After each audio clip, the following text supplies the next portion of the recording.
Hello all. இன்னைக்கு evening ஸ்நாக்ஸுக்கு சுண்டல் ஊற வச்சுருந்தேன். சுண்டல் தாளிக்கிறதுக்கு முன்னாடி ரெஃப்ரெஷ் ஆகிறதுக்காக நான் 1 கப் வந்து டீ எடுத்துக்கிட்டேன். சுண்டல் தாளிக்கிறதுக்கு ஒரு பேனில் எண்ணெய் ஊற்றி, எண்ணெய் காஞ்சதுக்கப்புறம் கடுகு, வெங்காயம், கருவேப்பிலை தழை இதெல்லாம் போட்டு நல்லா தாளிப்பு கொடுத்துக்கலாம். நல்லா வணங்கினதுக்கப்புறம் கொஞ்சம் மிளகாத்தூள் ஆட் பண்ணியிருந்தேன்.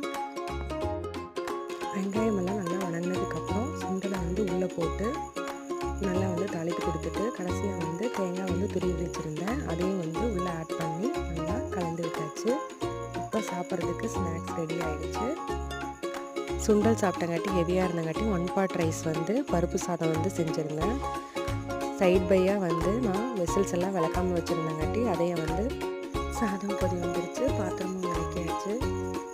அவ்வளோதான் நைட் ரொட்டீனு.